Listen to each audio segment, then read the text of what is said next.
كيفكم؟ ايش مسوين بغيابي؟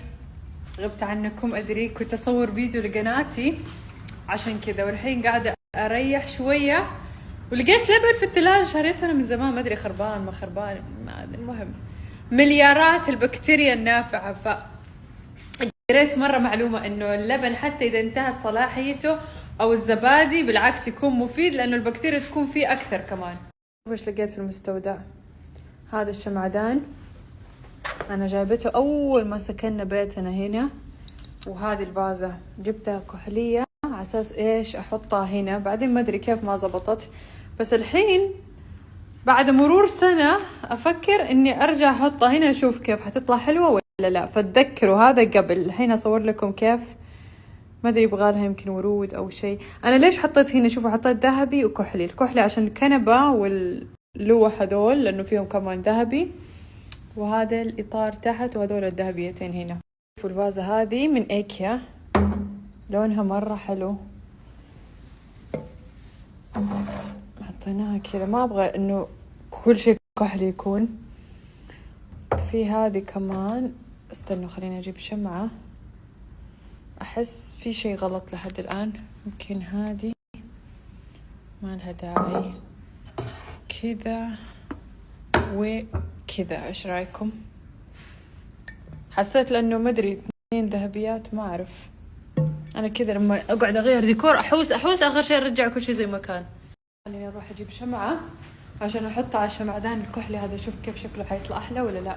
شوفوا كيف، لا هذه مرة كبيرة، ناخذ هذه الاصغر. اوكي لا طلعت مو حلوة، مرة طويلة مع الشمعة، احس لو بدون كذا كفازة كديكور. ها حبيبي لين ايش رسمت؟ مس كيتي. هذه معلمتها مس كيتي. انت كتبتي لها شيء كمان صح؟ ورينا، هذا سوت لها كتاب. I love you Miss Katie, she is so beautiful and she is my favorite one. في missing letter اوكي تي favorite ما كفى مكافة، كتبتها هنا teacher، بس بعد ال H لازم تسوي E يا حبيبي.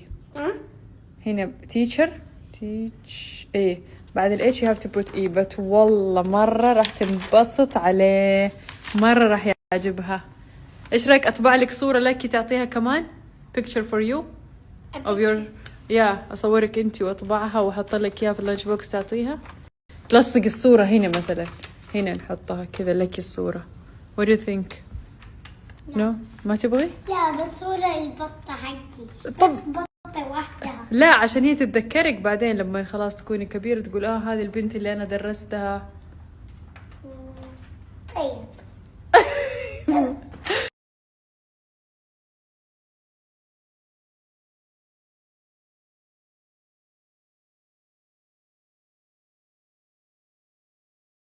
عجبني كذا، اول ما حطيته حسيته يعني تغيير شويه عن الفازه الذهبيه هذه، حسيتها حلوه، بس الفازه الثانيه حسيت ما لها داعي. طبعا شوفوا كيف القطط يعدموا الستاير.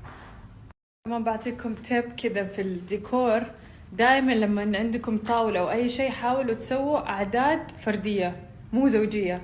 يعني مثلا عندكم طاوله زي كذا، لو حطيتوا شوفوا مثلا شيئين حتطلع مو مره، لكن لو حطيتوا 3 أشياء تطلع متناسقة أكتر. طيب لو حطيتوا مثلا 4 أشياء مو مرة، شايفين؟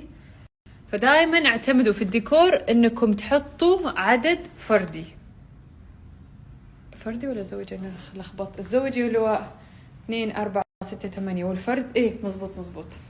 عجبني الوضع صراحة، اقعد اغسل الكنب والسجاد في البيت، احس براحه نفسيه. هذا اكثر شيء احب اسويه في البيت، اكثر من اي شيء في الحياه.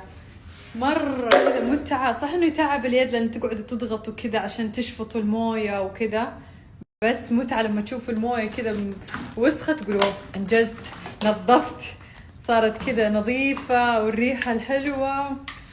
فاليوم زي ما شفتوا امس خلصنا الصاله اللي فوق، واليوم نظفت الصاله اللي هنا كلها، المفرش، السجاد، الكراسي، كلها نظفتها وغسلتها وعقمتها. وباقي هنا هذه الصالة.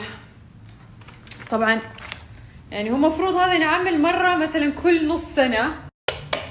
أنا قاعدة أسوي مرة كل شهر ونص شهرين، لأن المكنسة عندي يعني لو كنت مثلا قاعدة أجيب عمال أو شيء لا ما حسويها كل شوية، بس أنا المكنسة عندي خلاص إنه ما الموضوع عادي إيزي. كثير أمس سألتوني على المكنسة، دائما لما أصورها تسألوني عنها. هذا اسمها يا جماعة، اوكي مو إعلان ولا شيء، بس أنا اشتريتها ومرة عجبتني فحبيت أشاركها معاكم. هذا استثمار، سعرها شوية غالي بس استثمار يعني خلاص تقعد معاكم طول العمر، تنظف لكم كل بيتكم، حتى الأرضيات على فكرة تنظفها. اوكي الحين راح أغسل مفرشة. طبعا هي تسوي بخار فبالتالي تعقم المفرشة كمان. هذه المفرشة مرة تنعدم لأنها فاتحة والقطط تمشي عليها وإلين وكل شيء. طبعا هذا الاسم هو عندهم مليون ألف مكنسة بس أنا مو عارفة بالضبط. أوكي هذا هو، هذا الاسم ريفولوشن هايدروستيم. وهذه الشركة، هذه أفضل شركة للمكانس هذه اللي بالموية.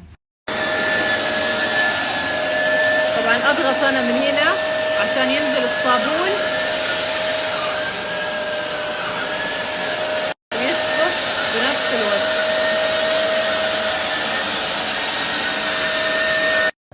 والله في بقع كثير. ايش هذا؟ ايوه مرة انعدمت لأنها فاتحة. هذا غلط إنها قاعد يجيب شيء فاتح. طيب ايش تبين نجيب بني غامق يعني مثلا؟ ايش رايك نشيلها ونرميها ونخلي المكان بس بلاط؟ لا والله مو كذا. أنا قاعد بالله يا جماعة ايش رايكم هذول الكنبتين؟ حسيتهم كذا فارغين قاعدين في الهواء، مدري كنبة وطاولة وكذا. هذه مدري. صحيح كمان. يلا بس نظفي بسرعة، يلا بسرعة.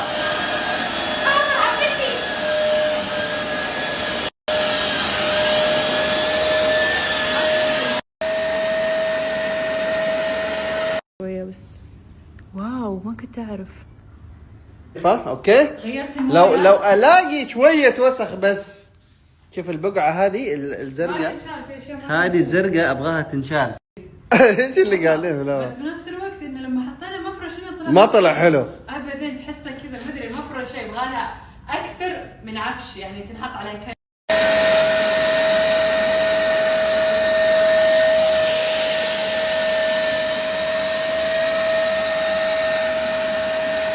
شوفوا يا جماعه عبد الرحمن اكتشف زر ما كنت اعرف. انا عارفه من زمان. ايش اللي اكتشف؟ والله طب ليه ما قلت لي عليه؟ انت تنظفي كذا يطلع ايه بس الحين بس غبار. اذا في بقعه صح انها عنيده.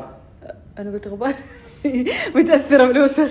اذا في شوف البقعه هذه اذا في بقعه عنيده تسوي لها بخار تفتتوها شوي يعني. حتى بديكم تستخدموها على الارضيات اذا تبغوا تعقموها كمان، مو بس على المفارش.